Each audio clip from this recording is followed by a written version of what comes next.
সুপ্রিয় দর্শক ও সুধী আসসালামু আলাইকুম, শুভ সকাল। সবাইকে অনেক অনেক শুভেচ্ছা এবং আমন্ত্রণ জানাচ্ছি বাংলা ভিশনের সরাসরি স্বাস্থ্য বিষয়ক সম্প্রচার মিডনোভা ভালো থাকুনে। দর্শক, মানবদেহের সবচেয়ে বড় যে অঙ্গটি তা হচ্ছে ত্বক। এই ত্বকের নানা ধরনের সমস্যা দেখা দেয় যখন বেশি মাত্রায় সিজনাল চেঞ্জেসগুলো হয় সেই সময়টিতে। এই গ্রীষ্ম থেকে বর্ষাকাল, বর্ষাকাল থেকে শীতকালে এই যে চেঞ্জেসগুলো এবং থ্রু আউট দ্য ইয়ারে সারা বছর জুড়ে দেখা যায় কিছু না কিছু সমস্যা তো থাকে, কিন্তু সিজনাল চেঞ্জেসের সময় সমস্যাগুলো আরও কিছু নতুন নতুন সমস্যাগুলো আরও বেশি মাত্রায় বেড়ে যায়। সেই সাথে প্রতিটা ঘরেই কিছু সমস্যা থাকে, যেমন চুল পড়ার সমস্যা। এমন কোনো ঘর আসলে খুঁজে পাওয়া যায় না যেখানে চুল পড়ার সমস্যাটা আসলে কমন নয়।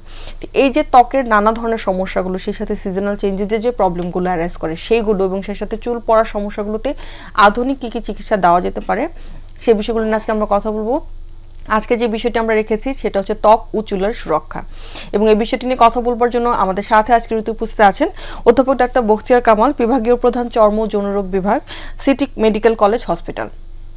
দর্শক, আমাদের আজকের অনুষ্ঠানটি সরাসরি সম্প্রচার করা হচ্ছে। আপনারা চাইলে আপনাদের স্কিনের যে কোনো ধরনের সমস্যা এবং সেই সাথে হেয়ার ফলের যে কোনো ধরনের সমস্যা নিয়ে আমাদের আজকে বিশেষজ্ঞ ডক্টরের সাথে সরাসরি ফোন করে কথা বলতে পারেন আমাদের স্ক্রলে দেখানো নম্বরটিতে, এবং সেই সাথে ফেসবুক থেকে সরাসরি দেখতে লগ ইন করুন www.facebook.com/banglavision এই লিঙ্কটিতে। চলুন দর্শক, আজকে আলোচনা শুরু করা যাক। শুরুতেই স্যারকে অনেক ধন্যবাদ জানাচ্ছি স্যার আমাদের সাথে আজকে শুরুতে এসে জয়েন করার জন্য। জি, ধন্যবাদ আপনাকে, ধন্যবাদ বাংলা ভিশনকে আমাকে দাওয়াত দেওয়ার জন্য। স্যার, আজকের বিষয়টা আমরা শুরুতেই বলছিলাম যে দেহের সবচেয়ে বড় অঙ্গ ত্বক, এবং ত্বকের নানা ধরনের বিষয়গুলো নিয়ে আমরা কথা বলবো, সেই সাথে চুলের সমস্যাগুলো নিয়ে কথা বলবো। এই যে সিজনটাতে আমরা আছি, বর্ষাকাল, বৃষ্টি পড়ছে, আবার দেখা যাচ্ছে হঠাৎ করে অনেক গরম। এই সময়টিতে স্যার কোন প্রবলেমগুলো বেশি মাত্রায় মানে অ্যারাইজ করে, বা আপনার কাছে পেশেন্ট কি ধরনের বেশি আসে এই সময়টিতে স্যার? গরমকালে সাধারণত যেটা সমস্যা হচ্ছে যে ফাঙ্গাল ইনফেকশন বেশি হয়, একটা হচ্ছে ঘামাচি বেশি হয়। দুটো প্রবলেমটা খুব বেশি হয়, ত্বকের সাধারণ সমস্যা। আর এখন একটু গরমের সাথে বর্ষার দেখা দিয়েছে, বৃষ্টি হচ্ছে প্রায় প্রতিদিনই। এই সময় যেটা হয় যে যারা বৃষ্টিতে ভিজের বাইরে বেশি থাকতে হয়, ওনাদের পায়ের নখের যে কোনাগুলাতে আছে সেখানে অনেক সময় ইনফেকশন হতে পারে, ফুলে যেতে পারে, পুজ হতে পারে, বা নখের কোনা কালো হয়ে যেতে পারে। এই ধরনের প্রবলেমগুলো বেশি হয় সাধারণত। গরমের মধ্যে এই তিনটা প্রবলেমই বেশি হয় স্কিনের। স্যার, এখানে যে ফাঙ্গাস কথাটি আসলো, আমরা সবসময় জানি যে এই বিষয়ে যখন কথা বলি তখন অনেক বেশি মাত্রা অনেক কিছু আসে। যদি স্পেসিফিক্যালি স্যার বলা যায় যে এই যে ফাঙ্গাসগুলো সাধারণত কোন কোন জায়গায় বেশি হয়, এবং অনেক সময় আমরা বুঝি না যে আসলে ফাঙ্গাস হয়ে আছে, অনেকে এটাকে ইগনোর করেন। তো ইগনোর করলে আসলে কি হতে পারে, বা সাইন সিমটমসগুলো কি দেখে আসলে বোঝা উচিত ছিল, এটা যদি একটু। ফাঙ্গাস আসলে আমাদের প্রচলিত মানে যে বাংলায় আমাদের আঞ্চলিক ভাষায় বলা হয়, আমাদের যে ফাঙ্গাসগুলো হয় সাধারণত কমনলি ডার্মাটোফাইট নামক এক ধরনের ফাঙ্গাস দিয়ে হয়। এবং ডার্মাটোফাইট যে ফাঙ্গাস, সেই ফাঙ্গাস দিয়ে যে ফাঙ্গাল ইনফেকশন হয় সেটা দেখতে অনেকটা রিং এর মতো। হ্যাঁ, এই জন্য এটাকে রিং ওয়ার্মও বলা হয়। প্রচলিত বাংলায় বলা হয় দাঁত বা দাউদ বা কাউর, বিভিন্ন এলাকায় বিভিন্ন রঙের নাম আছে। তো এটা সাধারণত হয় যেই জায়গাগুলো গরম এবং ঘাম থাকে বেশি, যেমন ছেলেদের গ্রয়নে বা কুস্কিতে থাকে, মহিলাদের বেল্ট এরিয়া থাকে, মানে মহিলারা যারা গ্রামে আসছেন বা শাড়ি পরেন, গরমে ঘামতেছেন, শাড়ি একই জায়গায় প্রতিদিন শক্ত করে বেঁধে রাখেন, সারাদিন ঘামে ভিজেন, ফলে হচ্ছে কি ওই এরিয়াতে ফাঙ্গাল ইনফেকশন হয়। যারা প্লেয়ার তারা যেটা করেন যে তাদের তো, বা যারা অনেক সময় লম্বা সময় ধরে শু পরে থাকেন, তাদের পা ঘেমে যায় এবং তাদের সাধারণত পায়ে ফাঙ্গাল ইনফেকশন হয়। তো সাধারণত এই তিনটা জায়গাতেই ফাঙ্গাল ইনফেকশন বেশি হয়। তবে গত মোটামুটি প্রায় 5 বছর যাবতই বাংলাদেশে ফাঙ্গাস মহামারী আকারে দেখা দিচ্ছে। এখন বডির নির্দিষ্ট এরিয়াতে এটা সুনির্দিষ্টভাবে থাকে না, বেশিরভাগ ক্ষেত্রে দেখা যাচ্ছে যে একজন রোগীরই শরীরে বিভিন্ন অংশে ফাঙ্গাল ইনফেকশন দেখা দেয়। আমরা আগের দিনে যেরকম টিপিক্যালি দেখতাম যে না, বলতেছে ডাক্তার সাহেব এই কুস্কিতে চুলকাচ্ছে, এখানে একটু চিকিৎসা দেন। এখন ঠিক এরকম রোগী খুব কম পাওয়া যায়, রেয়ার পাওয়া যায়। এখন ওয়াইড স্প্রেড ফাঙ্গাল ইনফেকশন, যেটা বলা হয় যে সারা শরীরে ফাঙ্গাল ইনফেকশন নিয়ে সাধারণত বেশি হচ্ছে। স্যার এই ক্ষেত্রে একটু মানে যদি একবার চিকিৎসাটা একবার শুনে নিতে চাই যে সেক্ষেত্রে যে চিকিৎসা দিলে অনেক সময় কি আবারও হয় কিনা, বারবার যাদের একবার হয়, এবং এটাকে প্রিভেন্ট করার জন্য কি করা যেতে পারে বা কি ধরনের চিকিৎসাটা আসলে বেশি মাত্রায় কার্যকরী, যদি একটু আমাদের সাথে শেয়ার করেন। জি, খুবই গুরুত্বপূর্ণ প্রশ্ন আপনার। এটা হচ্ছে যে ফাঙ্গাল ইনফেকশন আজকে থেকে 5 বছর আগেও লোকজন ওষুধের দোকানে যেতেন বা ডাক্তারের কাছে যেতেন, 2-4টা ট্যাবলেট খেলে ভালো হয়ে যেত, কিন্তু এখন আর সহজে ভালো হতে চাচ্ছে না। তো হচ্ছে যে এই ডার্মাটোফাইট যে ফাঙ্গাস, এই ফাঙ্গাসের প্যাটার্ন চেঞ্জ হয়ে গেছে, এখন অনেক ওষুধই রেজিস্ট্যান্ট, অর্থাৎ এই ওষুধগুলো কাজ করতেছে না। ফলে হচ্ছে যে এটা হচ্ছে একটা প্রবলেম। আরেকটা প্রবলেম হচ্ছে যে আমরা বাজার থেকে ওষুধের দোকান, বাজার বলতে ওষুধের দোকান থেকে অনেক সময় ওষুধ কিনে 5-7 দিন ওষুধ খাই একটু ভালো হয়, তারপরে আবার ছেড়ে দিই, আবার হয়। রোগীরা সাধারণত যেটা করেন, ফলে এতে হয় কি যে একটা ফাঙ্গাস রেজিস্ট্যান্ট হয়ে যায়, কোনো ওষুধে কাজ করতে চায় না, আবার রিইনফেকশন হয়। আমরা অনেকেই জানি না এটা, যে এই যে ডার্মাটোফাইট যে ফাঙ্গাসটা, এটা কাপড়ে, আমাদের কাপড়ে 6 মাস পর্যন্ত জীবিত থাকতে পারে। ধরেন আমার ফাঙ্গাস হলো, আমি নিয়মিত ওষুধ খাচ্ছি, আমার কুস্কিতে ফাঙ্গাস, আমি যদি আন্ডারওয়্যারটা ডেইলি আয়রন না করি, এই আন্ডারওয়্যার 6 মাসের মধ্যে আমি যে কোনো দিন পরলে আবার এই ফাঙ্গাস হবে। ফলে এখানে সবচেয়ে ইম্পর্টেন্ট যেটা, যে পরিধেয় বস্ত্র, অর্থাৎ যে কাপড়গুলো আমরা পরলাম, সেই কাপড়গুলো প্রতিদিন আয়রন করে নিতে হবে। অনেকে বলেন যে ডাক্তার সাহেব আমি খুব রোদে শুকাই, এতে হবে না। বলে আমি অনেক গরম পানিতে সিদ্ধ করে কাপড় ধুই, এতেও হবে না। অনেকে বলেন যে না আমি ডেটল দিয়ে বা স্যাভলন দিয়ে চুবিয়ে কাপড় ধুই, এতেও হবে না। কাপড় অবশ্যই আয়রন করে নিতে হবে, ইস্ত্রি করে নিতে হবে, তাহলেই শুধুমাত্র আপনি এটা রিইনফেকশন প্রিভেন্ট করতে পারবেন।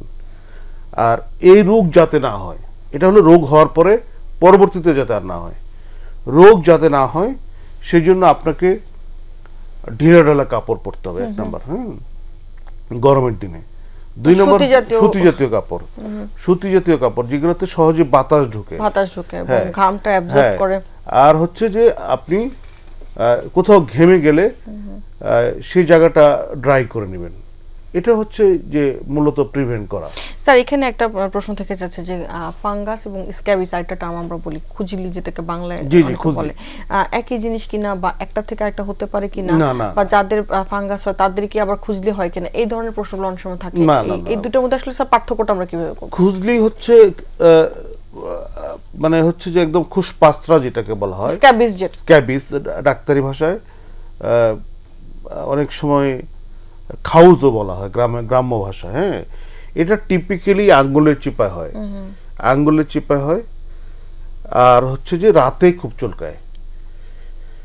এটা হচ্ছে যে একটা সময় বলা হতো এটা গরিবের রোগ, কিন্তু ইদানিং গত 1 বছরে আমি সারা জীবনে যত স্ক্যাবিসের রোগী দেখছি, গত 1 বছরে বোধহয় তার সমান রোগী দেখছি। মানে মজার ব্যাপার হলো যে আগে যে স্ক্যাবিসের বা খুজলির রোগীগুলো আসতো, সেগুলো শুধুমাত্র লোয়ার সোশিও ইকোনমিক ক্লাস থেকে, অর্থাৎ যারা খুব গরিব। কিন্তু এখন গরিব না, এটা ধনীদের মধ্যে হচ্ছে। কেন হচ্ছে এটা সঠিক কারণ এখনো বের করা যায় নাই। তবে স্ক্যাবিস কিন্তু খুবই ছোঁয়াচে রোগ। আমরা একজনের হলে সবারই হবে। এটা আমরা সাধারণত আগে বলতাম যে যারা বস্তিতে থাকে, যারা বোর্ডিংয়ে থাকে, যারা মেসে থাকে, যারা হোস্টেলে থাকে, বা পুলিশ ব্যারাক বা আর্মি ব্যারাক, মানে একটা মানে জায়গায় সংঘবদ্ধভাবে যারা থাকছে, একটা আবদ্ধ জায়গায় অনেক লোক থাকে। এটাতে আমরা একটু ফেরত আসবো যে আমরা কি ধরনের চিকিৎসা নিতে পারি। স্যার আমরা যে কথাটা বলছিলাম যে স্ক্যাবিসের ক্ষেত্রে যারা এরকম জায়গাতে থাকে তাদের ক্ষেত্রে কি করণীয়, এবং সেই ক্ষেত্রে চিকিৎসা নিলে ভালো হয় কি না? চিকিৎসা নিলে তো মানে এগুলো ভালো হবে, কারণ এগুলো ইনফেকশাস ডিজিজ। ইনফেকশাস ডিজিজ প্রায় সব রোগী ভালো হয়। তো এখানে হচ্ছে কি যে সার্কোপ্টেরাস স্ক্যাবি নামক এক ধরনের মাইট বা পরজীবী, এটা অনেকটা দেখতে উকুনের মতো, কিন্তু খালি চোখে দেখা যায় না। উকুন যেমন চামড়ার উপরে থাকে, এটা চামড়ার নিচে গর্ত করে টানেল বা আন্ডারপাস, যেমন এই যে কারণবাজার আন্ডারপাস আছে, এরকম আন্ডারপাসের মতো করে এর মধ্যে থাকে। এটা হচ্ছে স্ক্যাবিস। এই পরজীবীটা চামড়ার নিচে টানেল তৈরি করে করে সারা শরীরে ট্রাভেল করে এবং বেশিরভাগ থাকে ওই চিপা চাপাগুলা, যেমন ফিঙ্গার ওয়েব, ফ্লেক্সর রিস্ট, এই যে এক্সিলা মানে আমাদের বগলতলে, মেমারি এরিয়া, জেনিটালিয়া, এইসব জায়গায় হয় এবং রাতে চুলকায়। মজার ব্যাপার হলো রুগীরা বলবে যে ডাক্তার সাহেব রাতে চুলকায়, এবং এখানে আরেকটা মজার টার্ম আছে যে প্লেজেন্ট ইচিং, মানে চুলকাতে মজা লাগে, মানে শান্তি পাওয়া যায়, চুলকালে শান্তি পাওয়া যায়, মজা লাগে। এটা খুব মানে মজার টার্ম যে প্লেজেন্ট ইচিং, যে রুগী চুলকাইতে খুব মজা পায়। তাহলে টিপিক্যালি আঙ্গুলের চিপা চাপায় থাকবে এবং রাতে চুলকাবে, এটা হলো স্ক্যাবিস। এবং পরিবার খুবই ছোঁয়াচে রোগ, একজনের হলে পরিবারের সবারই হবে। তো এই রোগের সমস্যা হচ্ছে যে চিকিৎসা না করলে কমপ্লিকেশন হতে পারে। যেমন ধরেন স্ক্যাবিস থেকে একজিমা হতে পারে, আবার স্ক্যাবিস থেকে কিডনি ফেল হতে পারে। আজকের থেকে আমি আজকে থেকে 30 বছর আগে আমি যত ছোট বাচ্চা দেখতাম যে কিডনি ফেলিওরের, বেশিরভাগই হলো স্ক্যাবিসের কমপ্লিকেশন থেকে, মানে স্ক্যাবিসের চিকিৎসা না করার জটিলতা থেকে। তো আজকাল এটা রেয়ার, কারণ আজকাল মানুষের বাইং ক্যাপাসিটি বাড়ছে, সচেতনতা বাড়ছে, ফলে সবাই তার রোগ হলে চিকিৎসার জন্য ডাক্তারের শরণাপন্ন হয়, ফলে আর কমপ্লিকেশন হয় না। এবং চিকিৎসা নিলে সাধারণত যদি সঠিক নিয়মে চিকিৎসা নেয় সবাই ভালো হয়ে যায়। এটা খুব গুরুত্বপূর্ণ একটা বিষয়। আর সেই সাথে স্যার একটু জানতে চাই যে ফাঙ্গাসটা নিয়ে যেহেতু আমরা কথা বলছিলাম, এই সিজনগুলোতে ফাঙ্গাসটা বেশি হয়, নখের কোনায় অনেক সময় দেখা যায় ফাঙ্গাস হয়ে মানে অনেক বেশি মাত্রায় ফাঙ্গাস, এবং প্রায় বছরের 2-3 বার এরকম হয়, ট্রিটমেন্ট প্রপারলি নেওয়া যায় কিনা, এবং সেই সাথে কালো হয়ে যাচ্ছে, এই সমস্যাটা আসলে কেন হয় স্যার? না না, কালো হয়ে যায় একটা ফাঙ্গাসের জন্যই হয়। এখন হচ্ছে যে নখের ফাঙ্গাস ট্রিটমেন্ট করা একটু ডিফিকাল্ট, কারণ হচ্ছে কি যে আমাদের স্কিনের ফাঙ্গাল ইনফেকশনে সাধারণত 4 থেকে 6 সপ্তাহ চিকিৎসা দিলেই ভালো হয়ে যায়। কিন্তু হাতের নখে যদি ফাঙ্গাস হয় তাহলে এভারেজ 6 থেকে 8 মাস চিকিৎসা নিতে হয়। পায়ের নখে যদি ফাঙ্গাস হয় তাহলে 12 থেকে 18 মাস চিকিৎসা নিতে হয়। এটা রোগীর জন্য কিন্তু একটা পেইনফুল বিষয়, যে আপনি প্রতিদিন নখের কোনা একটু কালো হয়ে গেল, ফাঙ্গাল ইনফেকশন, এর জন্য 12 থেকে 18 মাস আপনি ওষুধ খাবেন, এটা কিন্তু একটা পেইনফুল বিষয়। এই জন্য আমি সাধারণত যেটা করি, রোগীকে বলি যে আপনি একটু ড্রাই রাখবেন, কিছু লাগানোর ওষুধ দিই, দিয়ে বলি যে আপনি কিপ ইট ড্রাই, এটাকে ড্রাই রাখেন, আপনি ভেজাবেন অবশ্যই, ভেজানোর পরে এটা শুকিয়ে ফেলবেন, এবং খাওয়ার ওষুধ ছাড়া 3 মাস 6 মাস 9 মাস ট্রাই করেন। কারণ এটা তো যেহেতু খুব জটিল কোনো রোগ না, কোনো মরণঘাতী রোগ না যে এই রোগে মানুষ মারা যাবে বা বড় ধরনের জটিলতা হবে, এই জন্য আমি বলি যে আপনি চিকিৎসাটা একটু দেরিতে করেন। কারণ একবার শুরু করলে পায়ের নখের জন্য যদি ফাঙ্গাল ইনফেকশনের জন্য আমি যদি রোগীকে ওষুধ দেই, তাকে মিনিমাম 6 মাস কন্টিনিউ করতে হবে। স্যার এখানে আমরা একটু জানবো যে আসলে কেন এটা কাদের বেশি হচ্ছে বা কি কারণে হচ্ছে, একটু জানবো। তার আগে একজন দর্শক আছেন, আমরা স্যার ফোনটি নিচ্ছি। জি হ্যালো দর্শক, আপনার নাম বলে প্রশ্নটি করুন। জি আসসালামু আলাইকুম। ওয়ালাইকুম আসসালাম। জি আমি জানতে চাচ্ছি যে আমার পরিবারে বয়স হলো 30 বছর, হাতের কালো দাগ।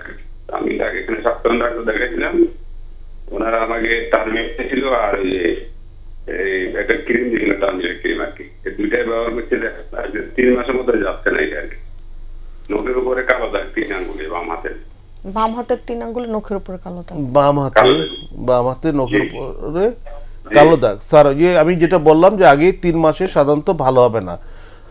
কালো দাগ এটা ফাঙ্গাসই হইতে পারে, ফাঙ্গাস হওয়ার সম্ভাবনাই বেশি। যদি ডাক্তার সাহেব টার্বেক্স দিচ্ছেন, ওটা আমার মনে হয় ওটা সঠিক চিকিৎসাই। এখন যেটা করতে হবে, হাতটা ড্রাই রাখতে হবে। এর মানে না যে উনি ভিজাবে না, ওনাকে সব কাজই করবে। উনি কাজ করার পরে শুকনা নেকটা দিয়ে অথবা টিস্যু দিয়ে ওটা মুছে ফেলতে হবে প্রতিবার হাত ভেজানোর পর। এটা হলো 1 নাম্বার।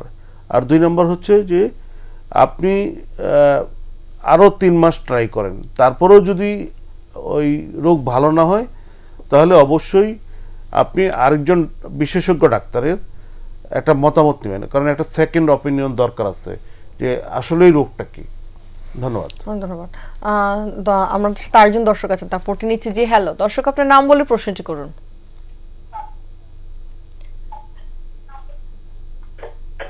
হ্যালো, আসসালামু আলাইকুম। ওয়ালাইকুম আসসালাম। দর্শক আমরা শুনতে পাচ্ছি। আমার নাম মোহাম্মদ সাজ্জাদুর রহমান। জি, আমার শরীরে চুলকানি ছিল, এখন ওইগুলা কালো কালো দাগ হয়ে যাচ্ছে গোটা গোটার মতো, আর অনেক সময় চুলকানোর পরেও মানে পানি বের হয় মাঝে মাঝে। আচ্ছা, আমি দুটো প্রশ্ন করি। হ্যাঁ, আপনার ফ্যামিলিতে আর কারো চুলকানি আছে কিনা, মানে আপনি ম্যারিড কিনা, ম্যারিড হলে আপনার ওয়াইফের চুলকানি আছে কিনা? আছে আছে। আমার ফ্যামিলি বলতে আমার মায়ের আছে, আমার ফ্যামিলি বলতে আমার মায়ের। আচ্ছা আচ্ছা আচ্ছা, ঠিক আছে। এটা কতদিন যাবত? এটা প্রায় 1 মাস হয়ে গেছে, আমি ওষুধ খাইছি। আচ্ছা আচ্ছা, আপনার হচ্ছে যে আঙ্গুলের চিপা আছে কিনা? এটা আঙ্গুলের চিপা নাই, শুধু আমার পিঠে আছে আর কোমরের এখানে আছে। আচ্ছা, বুঝতে পারছি। হ্যাঁ, এটা হচ্ছে প্রুরাইগো সিমপ্লেক্স। হ্যাঁ, এটা অনেক সময় অ্যাটোপিক যারা থাকে, অ্যাটোপিক বলতে যে যাদের ধুলাবালিতে অ্যালার্জি হয়, হ্যাঁ, বা উলেন কাপড়ে বা সিনথেটিক কাপড়ে অ্যালার্জি হয়, বা সাবানে অ্যালার্জি হয়, তাদের এটা হয় অ্যাটোপিক প্রুরাইগো। এইসব ক্ষেত্রে যেটা করতে হয় যে যেসব জিনিসে চুলকানি উদ্রেক হয় সেগুলো অ্যাভয়েড করা ভালো। আর স্টেরয়েড ক্রিম বা অয়েনমেন্ট, একটা অ্যান্টিহিস্টামিন খাবেন আর মলম লাগাবেন। তারপরেও যদি ভালো না হয় তাহলে অবশ্যই একজন বিশেষজ্ঞ ডাক্তার দেখাতে হবে।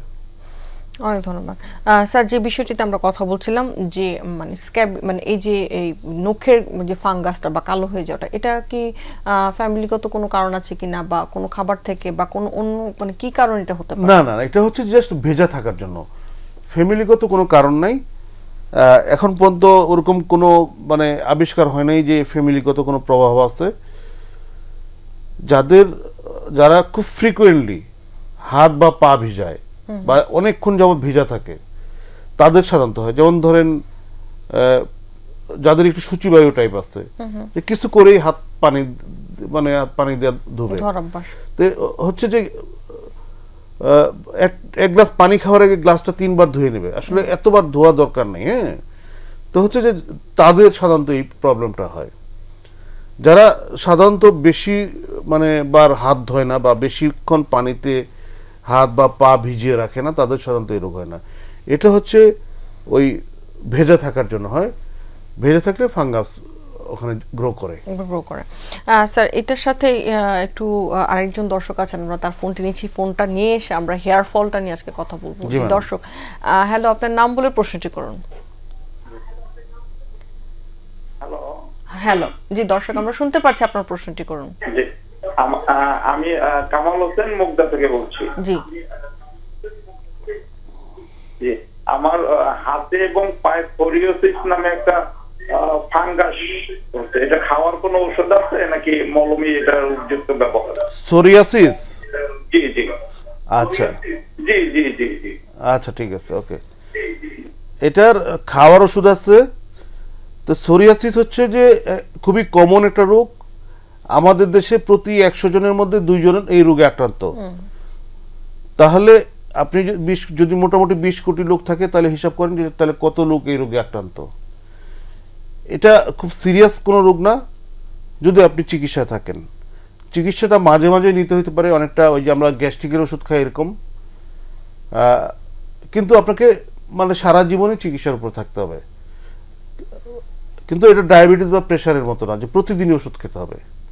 অর্থাৎ এটা প্রতিদিনই ওষুধ খেতে হবে না, কিন্তু মাঝে মাঝেই ওষুধ খেতে হবে ডাক্তারের পরামর্শ অনুযায়ী। কারণ এই সোরিয়াসিসের জন্য যে ওষুধগুলো দেওয়া হয় সেগুলো হ্যাপাটোটক্সিক ড্রাগ সাধারণত। এগুলো মানে লিভারের প্রবলেম করতে পারে। ফলে অবশ্যই আপনাকে একজন বিশেষজ্ঞ দেখায়, এখানে আমরা সাধারণত যেটা দেই ভিটামিন এ জাতীয় ওষুধ দিই, অথবা ম্যাথোট্রেক্সের জাতীয় ওষুধ, আর রিসেন্টলি জ্যাক ইনহিবিটর জাতীয় ওষুধ দেওয়া হয়। ফলে এই ধরনের ওষুধ ব্লাড টেস্ট বা ইউরিন টেস্ট না করে দেওয়া যাবে না। এবং রোগীকে ওষুধ খাওয়ানো অবস্থায় প্রতি 3 থেকে 6 মাস পর পর রোগীর রক্ত পরীক্ষা করে দেখতে হবে যে তার লিভারে কোনো সমস্যা হচ্ছে কিনা, কিডনিতে কোনো সমস্যা হচ্ছে কিনা। ফলে আপনি সোরিয়াসিসের খুবই ভালো চিকিৎসা আছে, আপনি একদম অলমোস্ট ভালো থাকবেন যদি আপনি চিকিৎসা নেন। খাওয়ার ওষুধ অবশ্যই খেতে হবে, কিন্তু এই জন্য আপনার অবশ্যই একজন বিশেষজ্ঞ চিকিৎসক তত্ত্বাবধানে থাকতে হবে, কারণ যে ওষুধগুলো দেওয়া হবে সেগুলো খুবই টক্সিক ওষুধ। ধন্যবাদ। দর্শক অনেক ধন্যবাদ আমাদের প্রশ্ন করার জন্য। স্যার আমাদের সাথে আরেকজন দর্শক আছেন, আমরা তার ফোনটি নিচ্ছি। জি হ্যালো দর্শক, আপনার নাম বলে প্রশ্নটি করুন। হ্যালো, জি দর্শক আমরা শুনতে পাচ্ছি, আপনার প্রশ্নটি করুন। হ্যাঁ, হ্যালো, আসসালামু আলাইকুম। আমি ঢাকা থেকে বলছি। জি, আমার মায়ের 60 বছর বয়স। এখন ওনার আন্ডার আর্মে কালো কালো দাগ মুক্ত হয়েছে, তারপর আস্তে আস্তে এটা একদম এক সাইড রিং রিং হয়ে পুরো শরীর ভরে যাচ্ছে। এখন কি দেওয়া যাচ্ছে? এটা ফাঙ্গাস, একদম টিপিক্যাল ফাঙ্গাস। এখন ওই যে এই ধরনের ফাঙ্গাসে যেটা করতে হবে আপনাকে, যেটা হচ্ছে যে প্রতিদিন কাপড় আয়রন করতে হবে ওনার, 1 নাম্বার। 2 নাম্বার হচ্ছে যে এই সব ক্ষেত্রে আপনি যদি অ্যান্টিফাঙ্গাল মলম দেন, অনেক ধরনের মলম আছে, মাইকোনাজল, ক্লোট্রিমাজল, কিটোকোনাজল, টার্বিনাফিন, যে কোনো মলম দিতে পারেন, যেটাই দেন না কেন কাজ করবে। কিন্তু যেটা হচ্ছে যে উনি যদি একজন বয়স্ক মানুষ 60 বছর, ওনাকে যেটা হচ্ছে যে একজন ডাক্তার দেখিয়ে ওষুধটা খাওয়ানো ভালো, না হলে কিছু রিস্ক বয়ে যায়। কারণ হচ্ছে যে কোনো খাওয়ার ওষুধ দিতে গেলে আপনাকে অবশ্যই একজন ডাক্তারের তত্ত্বাবধানে থাকতে হবে। লাগানোর ওষুধ হিসেবে আমি যে ওষুধগুলো বললাম আবার আমি রিপিট করছি, miconazole, econazole, clotrimazole, terbinafine, luliconazole, এসব যে কোনো একটা ওষুধ লাগালে উনি ভালো বোধ করবে, কিন্তু রোগ ভালো হবে না। রোগ ভালো করতে গেলে অবশ্যই আপনাকে খাওয়ার ওষুধ খাওয়াতে হবে, এবং খাওয়ার ওষুধ অবশ্যই একজন বিশেষজ্ঞ বা অ্যাটলিস্ট একজন MBBS ডাক্তারের তত্ত্বাবধানে খাওয়াতে হবে। ধন্যবাদ। দর্শক অনেক ধন্যবাদ আমাদের প্রশ্নটি করার জন্য। আমরা আজকে চুল পড়ার বিষয়টি নিয়ে একটু কথা বলবো, তো তার আগে স্যার একটা ছোট্ট বিরতি আছে, আমরা স্যার বিরতিটি নিয়ে এসে হেয়ার ফলটা নিয়ে কথা বলবো এবং আধুনিক চিকিৎসাগুলো নিয়ে কথা বলবো। সুপ্রিয় দর্শক, মেডিনোভা ভালো থাকুন অনুষ্ঠানটি এই পর্যায়ে সময় হয়ে এসেছে এটি ছোট বিরতিতে যাবার। বিরতির পর ফিরে আসছে, থাকবেন আমাদের সাথে।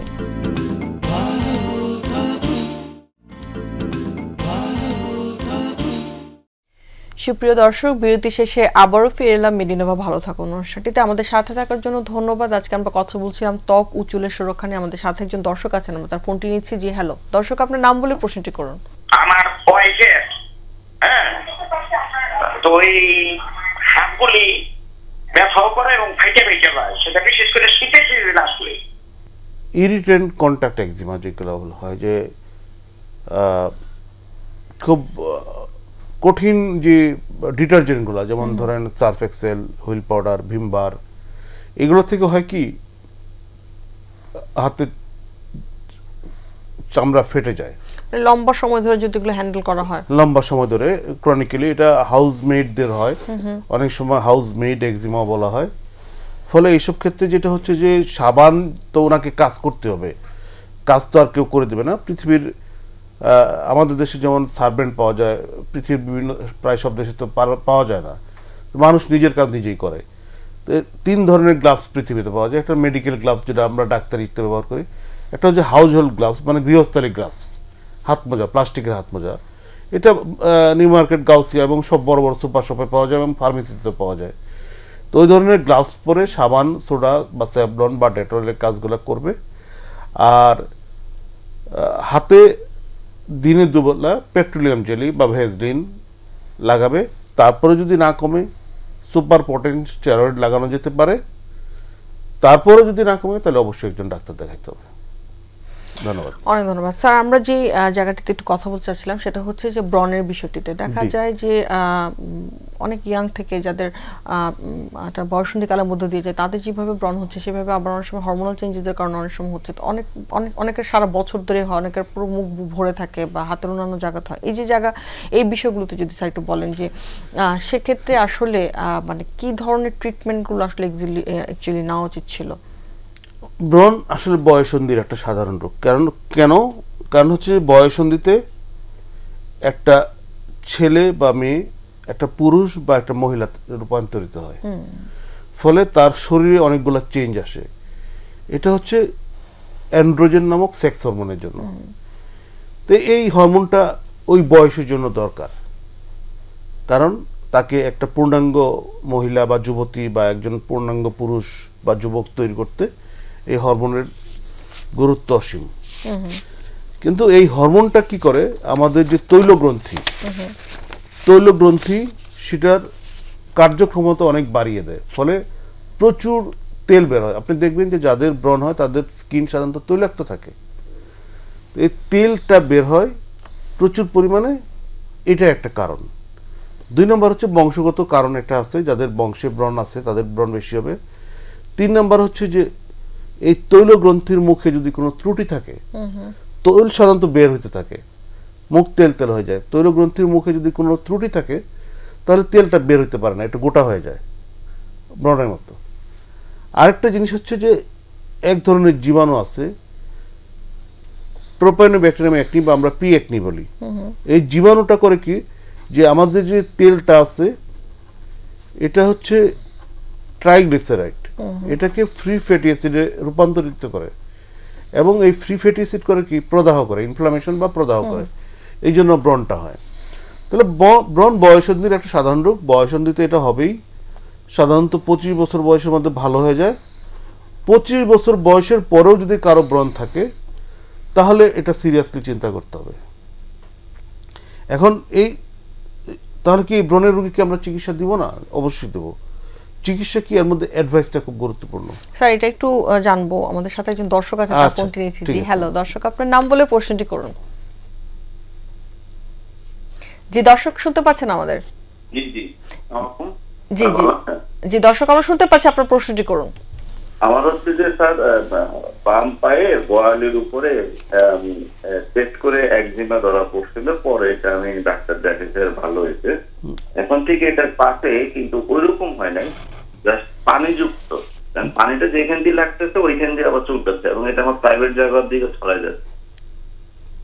জি, তো হচ্ছে যে আমার ধারণা একজিমা, যে ওটা যেহেতু ধরা পড়ছে একজিমা, ডাক্তার সাহেব বলছো একজিমা, আপনাকে যে ওষুধ দেওয়া হয়েছিল এবং যে অ্যাডভাইস দেওয়া হয়েছিল আমার মনে হয় সেগুলো আরেকবার রিপিট করতে পারেন আপনি, হ্যাঁ, পুনরায় আবার শুরু করতে পারেন।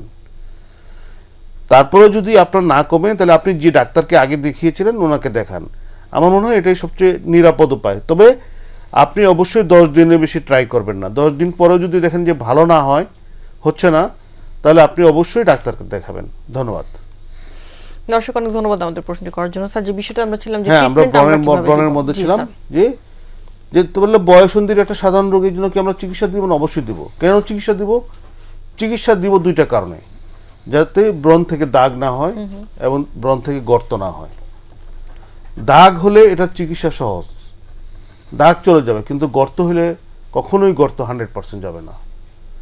পৃথিবীর সবচেয়ে কার্যকরী যে চিকিৎসা, সেই চিকিৎসা করলেও 70 to 80% গর্ত কমবে মাত্র। ফলে ব্রণের গর্ত সাধারণত পার্মানেন্ট। এইসব রোগীকে আমরা কি বলি, যেহেতু মুখ তেল তেলে থাকে, আমরা বলি যে আপনি বারবার পানি দিয়ে মুখ ধোবেন। বেশিবার সাবান বা ফেস ওয়াশও দেওয়া যাবে না। কারণ হচ্ছে যে বেশিবার মানে বারবার সাবান বা ফেস ওয়াশ দিয়ে মুখ ধুলে যেটা হয় যে অ্যাকনি ডিটারজেন্টস, এইসব ডিটারজেন্টসও কিন্তু এক ধরনের ব্রণ তৈরি করে, ফলে দেওয়া যাবে না। আর সব ধরনের কসমেটিক্স অ্যাভয়েড করতে বলা হয়, ইনক্লুডিং সানব্লক। যদিও বাংলাদেশের বেশিরভাগ ডার্মাটোলজিস্টই বা স্কিন স্পেশালিস্ট ব্রণের রোগীকে সানব্লক দিয়ে থাকেন, কিন্তু আমি পার্সোনালি এটা দিই না। কারণ হচ্ছে কি, যে এটা হলো পোরাল অক্লুশন ডিজিজ।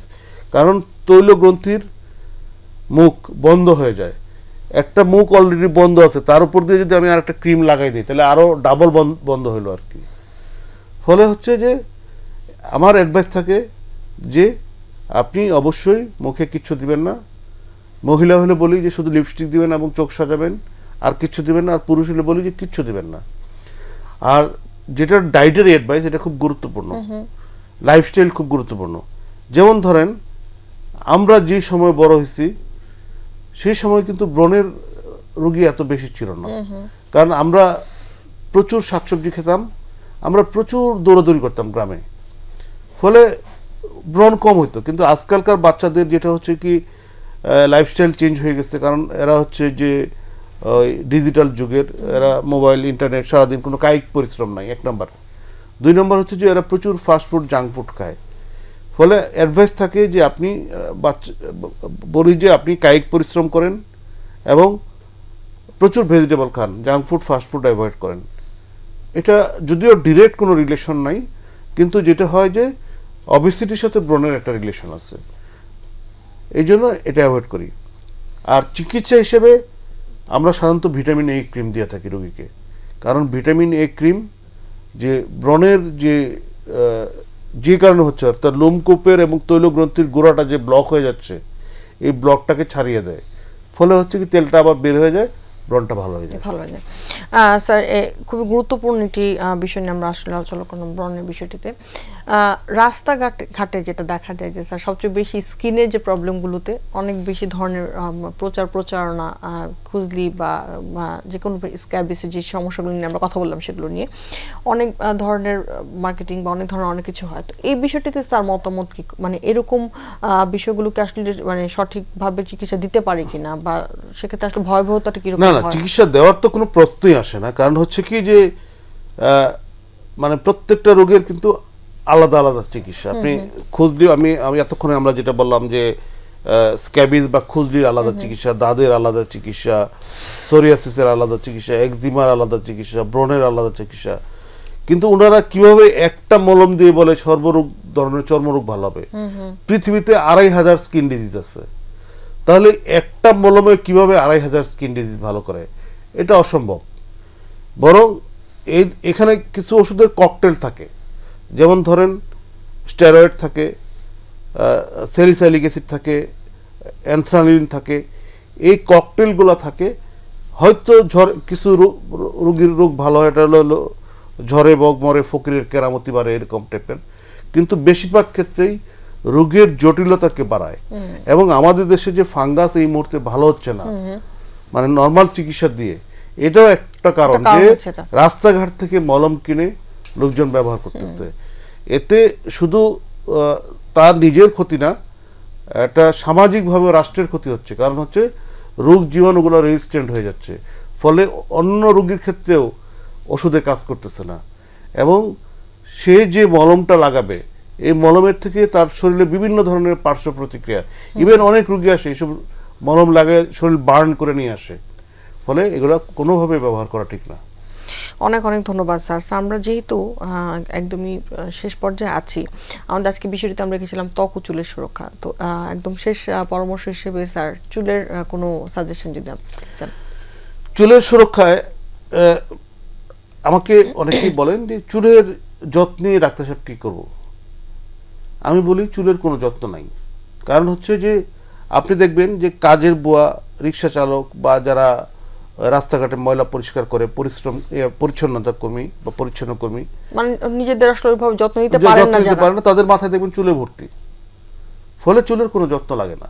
চুলের যত্ন হচ্ছে কায়িক পরিশ্রম 1 নম্বর, 2 নম্বর কায়িক পরিশ্রম, এবং 3 নম্বর হচ্ছে হাই কার্বোহাইড্রেট, মানে অধিক চিনিযুক্ত খাবার এবং অধিক তেলযুক্ত খাবার অ্যাভয়েড করা, এটাই চুলের যত্ন। অনেক ধন্যবাদ স্যার। আর ডায়েটারি খাবার দাবার চুল এবং ত্বকের যত্নে আসলে কি ভূমিকা রাখতে পারে, এটা দিয়ে যদি আমরা শেষ করতে চাই। কারণ হচ্ছে যে আমাদের খাদ্যের যে 6টা উপাদান, যেটা সুষম খাদ্য বলি আমরা, যে কার্বোহাইড্রেট মানে যেটা হচ্ছে যে শর্করা, আমিষ, চর্বি, ভিটামিন, মিনারেল এবং পানি। হ্যাঁ, আমরা অয়েল ফিড, আমরা খুব ভালো খাবার খাই এই যুগে, কারণ সবারই অর্থনৈতিক অবস্থা আগের চেয়ে ভালো, কিন্তু আমরা মেল নরিশড, আমরা অপুষ্টিতে ভুগতেছি সবাই। আপনি ঢাকা শহরে র্যান্ডম ব্লাড পরীক্ষা করেন, দেখবেন 95%, আমি এবং আপনি সহ, আমি অন্যদের কথা বলতেছি না, টেস্ট করেন, আমরাও মেল নরিশড, কিন্তু আমরা কিন্তু খুব ভালো খাবার খাচ্ছি, খুব দামি খাবার খাচ্ছি, হিমোগ্লোবিন কম থাকছে, ভিটামিন ডি কম, ফলে আমি সবসময় বলি, কারণ হচ্ছে যে চুলের যে চিকিৎসা, আমি যেহেতু ইন্টারন্যাশনাল ফ্যাকাল্টি, আমাকে পৃথিবীর বিভিন্ন দেশে চুল নিয়ে লেকচার দিতে হয়। আমি সবসময় এই কথাটাই বলি যে we are well fed but malnourished. আমরা খুব ভালো খাই কিন্তু অপুষ্টিতে ভুগতেছি। আমাদেরকে খেতে হবে শাকসবজি, মাছ, দেশি ফল, এবং অ্যাভয়েড করতে হবে অধিক চিনিযুক্ত খাবার এবং অধিক চর্বিযুক্ত খাবার। ধন্যবাদ স্যারকে, অনেক অনেক ধন্যবাদ স্যার আমাদের সাথে আজকে স্মৃতি এসে জয়েন করার জন্য। স্যার আপনাকে ধন্যবাদ, বাংলা ভিশনকে ধন্যবাদ, এবং সর্বোপরি দর্শকদেরকে ধন্যবাদ, যারা না থাকলে আমাদের অনুষ্ঠানের কোনো অর্থই থাকতো না। সুপ্রিয় দর্শক, মেরিনোভা ভালো থাকুন অনুষ্ঠানে আজকে আমরা কথা বলেছিলাম ত্বক ও চুলের সুরক্ষা নিয়ে। আশা করি অনেকগুলো বিষয় নিয়ে দর্শক আপনারা জানতে পেরেছেন, অনেক উপকৃত হয়েছেন। আবারও দেখা হবে আগামী পর্বে। ততদিন পর্যন্ত অপেক্ষায় থাকুন, সুস্থ থাকুন এবং অবশ্যই ভালো থাকুন।